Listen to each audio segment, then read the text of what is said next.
ಲೋಹಿತ್ ಕುಮಾರ್ ಅವರೇ, ಅಲ್ಲಿಗೆ ಎಲ್ಲಿಗೆ ಬಂದು ನಿಂತಿದೆ ಚರ್ಚೆ ಅಂತಂದ್ರೆ, ವೋಟ್ ಕೇಳೋಕೆ ಹೋಗುವಾಗ ಹಾಲಿ ಸಂಸದರಿದ್ದು ಅವರೇ ಅಭ್ಯರ್ಥಿ ಆಗಿದ್ದಾರೆ, ರಿಪೋರ್ಟ್ ಕಾರ್ಡ್ ಚರ್ಚೆ ಬೇಡ, ಸ್ಥಳೀಯ ಮಟ್ಟದಲ್ಲಿ ಆ ಲೋಕಸಭಾ ಕ್ಷೇತ್ರ ವ್ಯಾಪ್ತಿಯಲ್ಲಿ ಇರ್ತಕ್ಕಂಥ ಸಮಸ್ಯೆಗಳ ಚರ್ಚೆ ಬೇಡ, ನಮಗೆ ಬೇಕಾಗಿರೋದೇನು, ಯಾವ ಧರ್ಮ, ಆ ಧರ್ಮದ ಮೇಲೆ ಯಾವ ರೀತಿ ಅಟ್ಯಾಕ್ ಆಗಿದೆ, ಅಟ್ಯಾಕ್ ಮಾಡಿದವ್ರು ಯಾವ ಧರ್ಮದವರು, ಇದು ಅಪರಾಧ, ಈ ಅಪರಾಧ ಮಾಡಿದವನು ಯಾವ ಧರ್ಮದವನು, ಯಾವ ಜಾತಿಯವನು, ಇದನ್ನೇ ಇಟ್ಕೊಂಡು ನಾವು ಎಲ್ಲಾ ಚುನಾವಣೆನೂ ಮಾಡ್ತೀವಿ ಅಂತ ಹೇಳಿ ಎರಡೂ ರಾಜಕೀಯ ಪಕ್ಷಗಳು ನಿಮ್ಮ ಮೈತ್ರಿ ಪಾರ್ಟ್ನರೂ ಸೇರ್ಕೊಂಡಂತೆ ನಿರ್ಧಾರ ಮಾಡ್ದಂಗೆ ಕಾಣ್ತಿದೆ.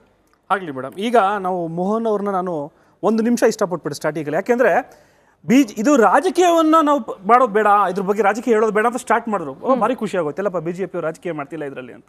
ಆದರೆ ತದನಂತರ ಅವ್ರು ಹೇಳಿದ್ದೇನು ಅಂದರೆ, ನಾವು ಈ ವಿಷಯವನ್ನು ಬೇಕು. ಈಗ ಅಮಿತ್ ಶಾ ಅವ್ರು ಮಾತಾಡ್ತಿದ್ದಾರೆ ನೇಹಾ ಪ್ರಕರಣದ ಬಗ್ಗೆ, ಸ್ಟೇಜ್ ಮೇಲೆ ಪೊಲಿಟಿಕಲ್ ಪಾರ್ಟಿ ಮತ ಕೇಳೋರು ಬಂದಿರುವಂಥವ್ರು ನೇಹಾ ಪ್ರಕರಣವನ್ನು ಹೇಳ್ತಿದ್ದಾರೆ. ಅದು ರಾಜಕೀಯ ಅಲ್ವಾ? ಇಲ್ಲಿನ ಉದಾಹರಣೆಗಳು. ಎರಡನೇದು, ಇವರು ಕಾಂಗ್ರೆಸ್ ಅವರು ಪ್ರೊಟೆಕ್ಷನ್ ಬಗ್ಗೆ, ಲಾ ಆ್ಯಂಡ್ ಆರ್ಡರ್ ಬಗ್ಗೆ ಮಾತಾಡ್ತಿದ್ದಾರೆ. ಪಾರ್ಲಿಮೆಂಟ್ ಅಟ್ಯಾಕ್ ಆಯ್ತಲ್ರಿ, ಹೋಮ್ ಅಫೇರ್ಸ್ ಪಾರ್ಲಿಮೆಂಟ್ ನಡಿಬೇಕಂದಾಗ ಅವಾಗ ಏನ್ ಮಾಡಿದ್ರಿ? ಮಹಿಳೆಯರ ಬಗ್ಗೆ ಅತ್ಯಾಚಾರದ ಬಗ್ಗೆಗಳು ಮಾತಾಡ್ತಿದ್ದೀರಾ. ಎಲ್ಲಿ ಪೈಲ್ವಾನ್ರುಗಳು 25 ದಿನ ನನಗೆ ಇದು ಅತ್ಯಾಚಾರ ಆಗಿದೆ ಅಂತ ಮಾಡಿದಾಗ ನಿಮ್ಮ ಸರ್ಕಾರ ಏನ್ರಿ ಮಾಡ್ತು? ಅದನ್ನ ಕೇಳಲ್ವಾ ನೀವು? ಎಷ್ಟು ಹಗರಣಗಳು ಬೇಕು? ಯಾವ ಮಹಿಳೆ ಒಬ್ರು ಬೆತ್ತರನ್ನ ಹಬ್ಬಿಸಿ 20 ಜನ ಅತ್ಯಾಚಾರ ಮಾಡ್ತಾರೆ, ಅವ್ರ ಮೇಲೆ ಆಕ್ಷನ್ ಯಾವಾಗ ತಗೊಂಡ್ರಿ? ಯಾವ್ದಾರ ಬೇರೆ ಸರ್ಕಾರ ಆಗಿದ್ರೆ ಎನ್ಕೌಂಟರ್ ಮಾಡ್ತಿದ್ರು, ನೀವು ಯಾರೋ ಆರ್ಮಿನ ಕಳ್ಸಿದ್ರ? ಏನೂ ಮಾಡಿಲ್ಲ, ಸುಮ್ಮನೆ ಎಲ್ಲವೂ ರಾಜಕೀಯನೇ ಮಾಡ್ತಿರೋದು. ಇವರಿಗೆ ಜಾತಿ ಧರ್ಮ ಬಿಟ್ರೆ ಬೇರೆ ಏನೂ ಇಲ್ಲ.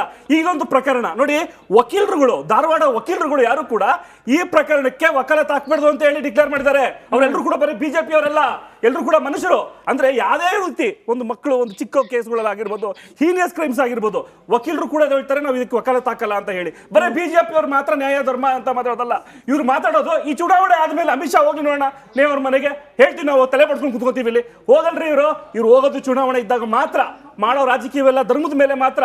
ನೀವು ಹೇಳಿದಾಗೆ ಜಾತಿ ಧರ್ಮ ಹಣ ಇದ್ರ ಮೇಲೆ ಇವ್ರು ರಾಜಕೀಯ ಮಾಡ್ತಿದ್ದಾರೆ.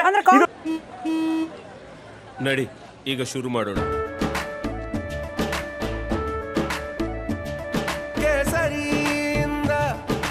ಮನೋಲ್ಲಾಸ ಮನಸ್ಸು ಮತ್ತೇರಿ ಕುಣಿದಾಡಿದೆ ನೋಡು, ಮನಸ್ಸು ಮತ್ತೇರಿ ಕುಣಿದಾಡಿದೆ ನೋಡು. ಕ್ಷಣ ಕ್ಷಣವೂ ಆಚರಿಸಿ ಕೇಸರಿ ಹಬ್ಬ. ವಿಮಲ್ ಬಾಯಲ್ಲಿ ಹೇಳಿ ಕೇಸರಿ. ಬಿಟ್ರೆ ಬೇರೆ ಏನು ಇಲ್ಲ. ಕಾಂಗ್ರೆಸ್ನವ್ರು ಮಾಡ್ತಿಲ್ವಾ? ಅಪರಾಧವನ್ನು ಇಟ್ಕೊಂಡು ರಾಜಕೀಯ ಮಾಡ್ತಿಲ್ವಾ ಕಾಂಗ್ರೆಸ್ನವರು? ಕಾಂಗ್ರೆಸ್ ಅವರು ಇವಾಗ ನಾನು ಒಂದು ವಿಷಯ, ನಾನು ಪ್ರಜ್ವಲ್ ಅವ್ರ ವಿಷಯ ಎತ್ತಬೇಡದು ಅಂತ ಇದ್ದೆ, ಆದ್ರೆ ಆ ಒಂದು ಸನ್ನಿವೇಶ ಬಂದಾಗ ಎತ್ತಬೇಕಾಗತ್ತೆ. ಈಗ ಎಲ್ಲರೂ ಕೂಡ ಪ್ರಜ್ವಲ್ ಪ್ರಕರಣ ಪಕ್ಕಕ್ಕಿಡೋಣ ಸರ್. ಆಗಲೇ ಹೇಳ್ತಾ ಇದ್ರು ಎಬಿವಿಪಿ ಅಲ್ಲ, ಕೇಳಿಸ್ಕೊಂಬಿಡಿ, ಕೇಳಿಸ್ಕೊಳ್ಳಿ. ನೇಹಾ ವಿಚಾರವನ್ನೇ ಇಟ್ಕೊಳ್ಳೋಣ. ಎಬಿವಿಪಿ ಅವರನ್ನ ಬಿಜೆಪಿಗರು ಕಳಿಸಿದ್ರು ತಮ್ಮ ಚುನಾವಣಾ ಅಡ್ವಾಂಟೇಜ್ಗೋಸ್ಕರ. ಒಂದೇ ಗಳಿಗೆ ಬಂದೇ ಒಂದೇ ಗಳಿಗೆ ನೋಡಿ. ಇನ್ನು ನಿಮ್ಮ ಜೊತೆಯಲ್ಲಿದ್ದ 4 ಜನರ ರಿಯಾಕ್ಷನ್ ಫಸ್ಟ್ ರಿಯಾಕ್ಷನ್ ತಗೊಂಡಿರೋದು. ಬರ್ತೀನಿ ನಿಮ್ಗೂನು ಸರ್. ಇದು ಫಸ್ಟ್ ರಿಯಾಕ್ಷನ್ ಆದ್ಮೇಲೆ ಆಮೇಲೆ ಕೌಂಟರ್ ಕೊಡ್ತಾರೆ. ನೀವು ಉತ್ತರ ಕೊಡ್ಬೋದು ನೋಡಿ. ಎಬಿವಿಪಿ ನವರು ಪ್ರತಿಭಟನೆ ಮಾಡಿದ್ರಪ್ಪ, NSUN ಅವ್ರನ್ನ ಯಾರು ಹೇಳಿದ್ರು ಪ್ರತಿಭಟನೆ ಮಾಡಬಾರ್ದು ಅಂತ ಹೇಳಿ? ಯಾಕೆ ಹೋಗ್ಲಿಲ್ಲ? ಮೊನ್ನೆ ಪ್ರಜ್ವಲ್ ರೇವಣ್ಣ ವಿಚಾರದಲ್ಲಿ ಹೋಗ್ಬಿಟ್ಟು ಪ್ರತಿಭಟನೆ ಮಾಡ್ತಾರೆ. ಪ್ರಜ್ವಲ್ ರೇವಣ್ಣ ಅವ್ರ ಬಗ್ಗೆ ಎಬಿವಿಪಿ ಒಬ್ಬರು ಮಾಡಿಲ್ಲ, ಮಹಾರಾಣೀಸ್ ಕಾಲೇಜ್ ಮಹಿಳೆಯರು ಮಾಡ್ತಿದ್ದಾರೆ. ಎಬಿವಿಪಿ ಅವರು ಎಲ್ಲೋಗಿದ್ದಾರೆ? ಯಾಕೆ ಮಾಡ್ತಿಲ್ಲ ಅವರು? ಯಾಕೆ ಮಾಡ್ತಿಲ್ಲ? ಯಾಕೆ ಆ ಮಹಿಳೆಯರು ಯಾರು ಕೂಡ ಇದಕ್ಕಲ್ವಾ ಉತ್ತರ ಕೊಡಿ. ರಾಜಕೀಯ ಮಾಡ್ತಿದ್ದಾರೆ ಇವರು ರಾಜಕೀಯ ಮಾಡಿರೋದಕ್ಕೋಸ್ಕರ ಆಗ್ತಿರೋಂಥ ವಿಷಯ. ಇದನ್ನ ಅರ್ಥ ಮಾಡ್ಕೊಳ್ಳಿ. ಇನ್ನೊಂದು ಡಿ.ಕೆ. ಶಿವಕುಮಾರ್ ಅವ್ರ ಬಗ್ಗೆ ನಾನು ಹೇಳ್ಬಿಡ್ತೀನಿ ಒಂದು ಮಾತು. ಡಿ.ಕೆ. ಶಿವಕುಮಾರ್ ಎಲ್ಲಾ ಕಡೆ ಹೇಳ್ತಿದ್ದಾರೆ ಈ ಒಂದು ರಾಜಕೀಯ ತಂತ್ರಕ್ಕೆ ಡಿ.ಕೆ. ಶಿವಕುಮಾರ್ ಕಾರಣ. ಅವ್ರು ಹೇಳಿದ್ರೇನ್ರಿ ಇವ್ರಿಗೆ ಮನೆ ಕೆಲಸದವ್ರ ಕೈ ಹಿಡಿ ಅಂತ ಹೇಳಿ?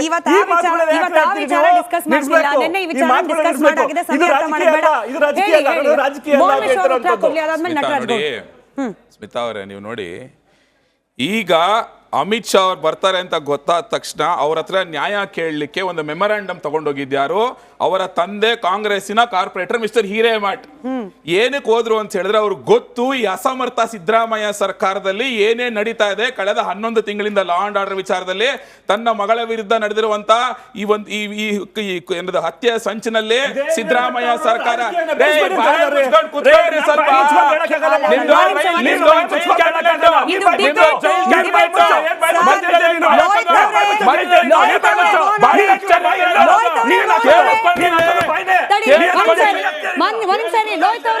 ಲೋಹಿತ್ ಅವರೇ, ಮೋಹನ್ ಅವರೇ, ಇದು ಡಿಬೇಟ್ ನಡೀತಾ ಇರುವ ವೇದಿಕೆ, ಜಗಳ ಆಡೋಕ್ ಮಾರ್ಕೆಟ್ ಅಲ್ಲ. ಲೋಹಿತ್ ಅವರೇ, ಮೋಹನ್ ಅವರೇ, ಕಿರ್ಚೋದ್ರಿಂದ ಲೋಹಿತ್ ಅವರೇ ಧಮಕಿ ಆಗ್ತಿದೆ. ಮಾಡ್ತೀರಾ? ಲೋಹಿತ್ ಅವರೇ ನಾನು ಅವ್ರಿಗೂ ಹೇಳ್ತಿದ್ದೀನಿ, ಲೋಹಿತ್ ಅವರೇ ಸಾಕು, ಲೋಹಿತ್ ಅವರೇ ಅವ್ರ ಸಮಯ ಮಾತನಾಡಕ್ಕೆ ಕಿರ್ಚಬೇಡಿ. ನಾನು ಅವ್ರಿಗೂ ಅಬ್ಜೆಕ್ಟ್ ಮಾಡಿ ಕಿರ್ಚೋಂಗಿಲ್ಲ, ಮೋಹನ್ ಅವರೇ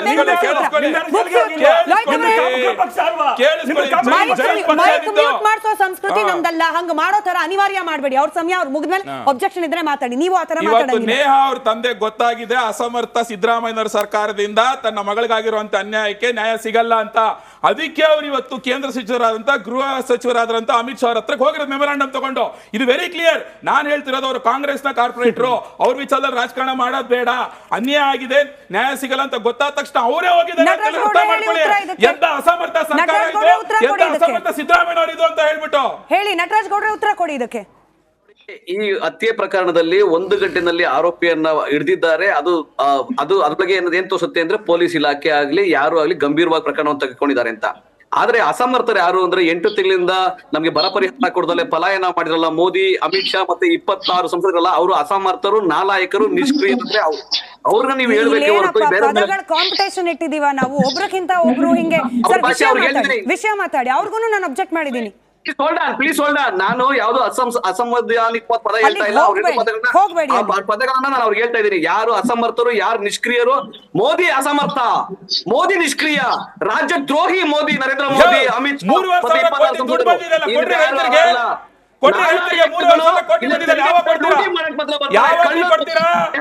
ನರೇಂದ್ರ ಮೋದಿ ಅವರು 3,000 ಕೋಟಿ ಹಣ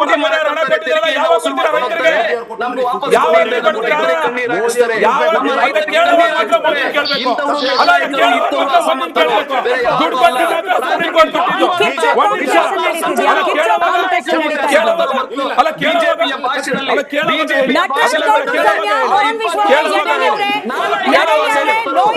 ನಟರಾಜ್ ಗೌಡ್ರು ಸಮಯ 20 ಸೆಕೆಂಡ್ ಮಾತಾಡಿ. ನಟರಾಜ್ ಗೌಡ್ರು ರಾಜ್ಯದಿಂದ ಕನೆಕ್ಟ್ ಇದ್ದಾರೆ, ಅವ್ರು ಕಂಪ್ಲೀಟ್ ಮಾಡಿ.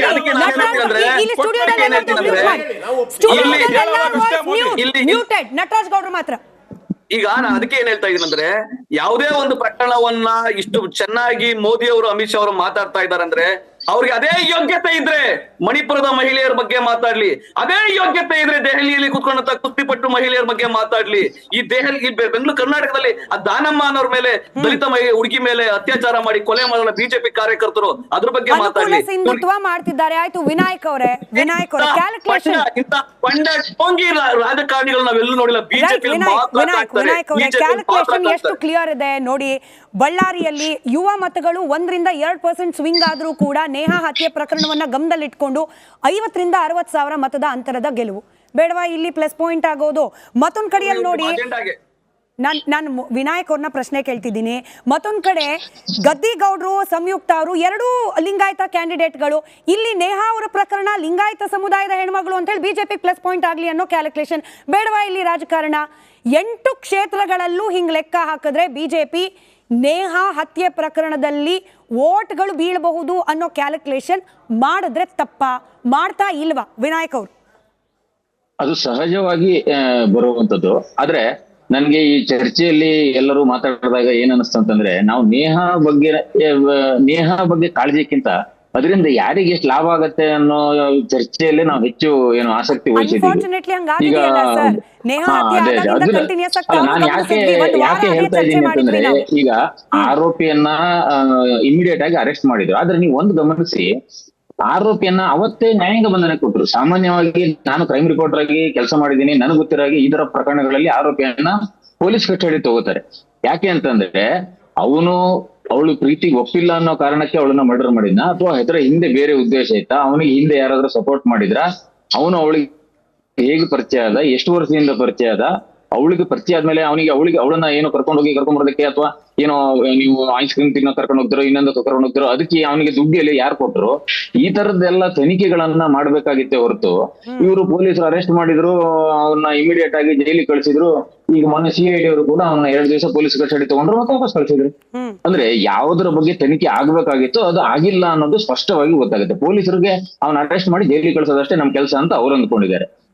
ಆರೋಪಿಯನ್ನ ಅರೆಸ್ಟ್ ಮಾಡಿ ಜೈಲಿಗೆ ಕಳಿಸ್ಬೇಕು. ಆದ್ರೆ ಅದರ ಕೊಲೆ ಹಿಂದೆ ಏನೇನು ನಡೀತು ಅದನ್ನ ಹೇಳೋದಕ್ಕೆ ಈಗ ನೇಹ ಅಂತೂ ಇಲ್ಲ. ಅದನ್ನ ಆರೋಪಿ ಹತ್ರನೇ ತಿಳ್ಕೊಳ್ಬೇಕು ಪೊಲೀಸರು. ಅದ್ರ ಯಾವ ಕೆಲಸನೂ ಮಾಡಿದೆ ಅವನನ್ನ ನೇರವಾಗಿ ನ್ಯಾಯಾಂಗ ಬಂಧನ ಕಳಿಸಿದ್ ನನಗೆ ಬಹಳ ಆಶ್ಚರ್ಯ ಆಯ್ತು. ಅವನ ನ್ಯಾಯಾಂಗ ಬಂಧನ ಕಳಿಸಿದ್ದು ಸಾಮಾನ್ಯವಾಗಿ ನನಗೆ ಗೊತ್ತಿರಂಗೆ ಒಂದು ವಾರ ಪೊಲೀಸ್ ಕಸ್ಟಡಿ ತಗೊಂಡು ಇದನ್ನೆಲ್ಲ ವಿಚಾರಣೆ ಮಾಡಿ ಆಮೇಲೆ ನ್ಯಾಯಾಂಗ ಬಂಧನಕ್ಕೆ ಕಳಿಸಬಹುದಾಗಿತ್ತು. ಅದನ್ನ ಪೊಲೀಸರ ಕೆಲಸನ ಮಾಡಿಲ್ಲ.